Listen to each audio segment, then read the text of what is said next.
They told you to be realistic, to lower your expectations, to take the safe road, to blend in, to be grateful for the little you have, while quietly burying the greatness that aches to roar through your chest. But what if I told you the very thing they warned you against, the audacity to believe in something greater, was the key to everything? What if the door between you and the life you dream of is belief, not talent, not connections, not circumstance, but a conviction so deep, so immovable, that the world eventually bends to match your inner vision? That's not fantasy. That's not wishful thinking. That's how every empire was born. That's how every revolution began. That's how the Wright brothers defied gravity, how Edison lit up the darkness, how Lincoln united a fractured nation. They weren't smarter. They weren't chosen. They were certain. And here's the truth that's been hidden in plain sight. The universe does not respond to doubt. It responds to certainty. You don't attract what you want. You attract what you believe. Every skyscraper you see, every product you touch, every song that moves your soul began as belief, not as proof, not as evidence, as belief before anyone else saw it, before anyone else agreed. One person believed, and they believed so deeply that their inner reality refused to surrender to outer appearances. Walt Disney stood on a plot of Florida swamp land and saw castles.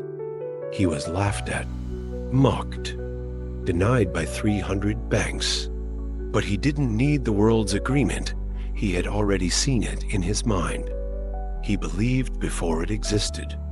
And that's why it does. You think you need a plan. You think you need more information. You think you need permission. What you need is unshakable belief. And belief isn't passive. Belief is a force. It moves. It acts. It shapes matter. You see, belief is not just a thought you repeat. It is a decision you carve into the fabric of your life. It is the spiritual muscle that lifts your destiny out of mediocrity and into manifestation. But here's the catch. You can't fake belief. You can say the affirmations, you can repeat the mantras, but if underneath them all, you carry doubt, if you entertain the whisper that says, "Who do you think you are?" then you'll never rise. Because belief is not in your words, it's in your nervous system, it's in your blood, it's in the way you breathe when no one's watching, it's in the way you rise after failure, it's in the silence after the door closes, and you choose to knock again. That's belief. Let me ask you something. Have you ever felt it? That moment when something inside you clicks and you know, not hope, not wish, not try, but know. It's like the world fades for a second, and you see it, your future, your mission, your moment dashed out as so vividly that you can taste it. That's the signal. That's the ignition of belief. And when you honor it, when you hold it, the world begins to rearrange itself. Because belief is magnetic. It pulls people, opportunities, circumstances. It draws them in like gravity draws planets. It doesn't chase. It attracts. But to access this power, you must do something most people never will. You must bet on yourself when the scoreboard says you're losing. You must speak victory when all you taste is defeat. You must act like it's happening before it's even begun. That's the faith that moves mountains. That's the code the universe responds to. Do you think Henry Ford waited for public approval before building the Model T? No, he said, if I had asked people what they wanted, they would have said faster horses, because most people cannot see what you see. They can't dream at your level. They've been conditioned to fear the unknown. But pioneers, the ones who change everything, they don't need confirmation. They need belief. And belief, my friend, is not comfortable. Belief will isolate you. Belief will test you. Belief will strip away your excuses until only the truth remains. Do you believe in yourself? Or do you only believe in your comfort? Because you cannot serve both. Now I want you to understand this. Your current reality is not your destiny. It's only the residue of old thoughts, old patterns, old beliefs. You are not what happened to you. You are what you believe about what happened to you. Two people go through the same storm. One is broken. The other is built. Why? Belief. One says, "This destroyed me." The other says, "This prepared me." Belief rewrites the narrative. It gives pain a purpose. It transforms trauma into fuel. And it allows you to rise even when no one would blame you for staying down.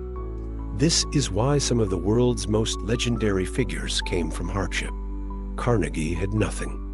He worked in a cotton factory. Lincoln failed in business and politics, again and again. Oprah was born into poverty and endured unspeakable trauma. But they didn't accept the conditions of their birth as the limits of their potential. They believed they were meant for more, and they became more. Not because they were lucky, because they believed when it would have been easier to doubt. Let me tell you this. The world will mirror back what you expect from it. Expect rejection, you'll find it. Expect failure, you'll create it. But when you expect victory truly, deeply, unwaveringly, you begin to act in alignment with that future. And that changes everything. That's not magic. That's biology. That's neurology. That's how your brain, your body, your spirit are wired. Your subconscious is always listening. It doesn't respond to what you say once. It responds to what you believe repeatedly. And when belief becomes your default, when you walk like a giant before the world sees your throne, you tap into a power that cannot be taught, only chosen. And maybe no one's ever told you this before, but you are not average.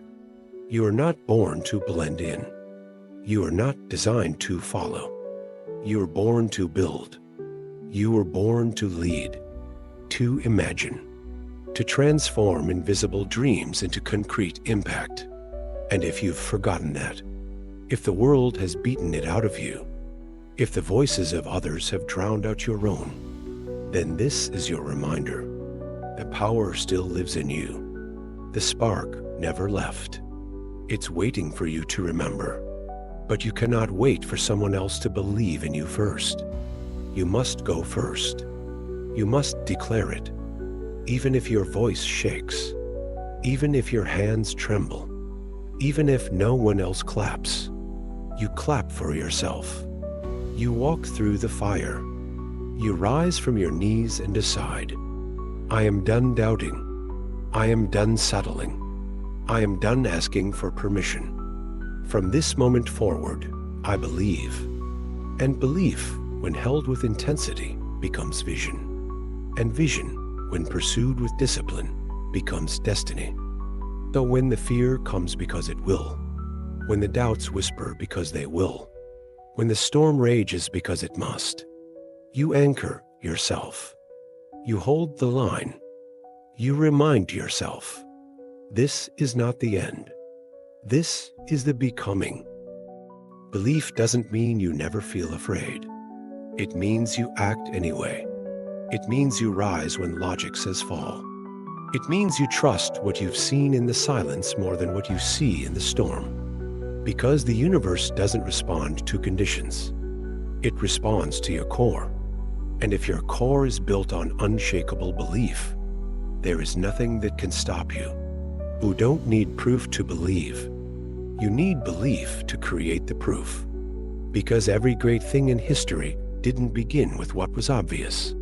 It began with a lone mind, standing at the edge of doubt, holding tight to an idea, and saying, I believe, not when things were easy, not when the world agreed, but when no one else could see what they saw, when every voice said, quit, when reality denied their dream. That's when belief became the most powerful weapon. Belief doesn't wait for reasons. It creates them. It doesn't wait for favorable conditions. It creates them. Henry Ford once said, Whether you think you can, or you think you can't, you're right. Joseph Murphy took it further. You become what you believe deep down in your heart. This world doesn't move according to what you wish. It moves according to what you believe. Belief is the root of all achievement. It is the raw material of every great empire, every global company, every revolution of thought. You can learn the skills. You can train the discipline. But if you lack unshakable belief in yourself, in your vision, in the good that is coming, you're nothing more than a boat adrift in life's storm. So sit down, close your eyes, and ask yourself, what do I truly believe? Not what you tell others, not what you post on social media, but what you believe in silence when no one is watching. Because that is what defines you. That is what you're attracting. That is where you're going, whether you know it or not. You cannot overcome external limits while you still bow to internal ones. You cannot soar if you still doubt your wings. You cannot step into destiny while clinging to fear. Remember, the universe doesn't respond to your wishes. It responds to your belief. Because you don't attract what you want. You attract what you are. And what you are is built from unshakable belief. Etch this into your soul. You are not a body with a soul. You are a powerful soul temporarily inhabiting a body, and that soul has no limits. And when you truly believe that nothing is impossible, no door stays shut, no dream is too far, no condition is final. Because you already hold the key. That key is not out there. It's not in degrees, money, or validation. It's within you, a key named unshakable belief. And if you dare to hold it, the entire universe will move out of your way.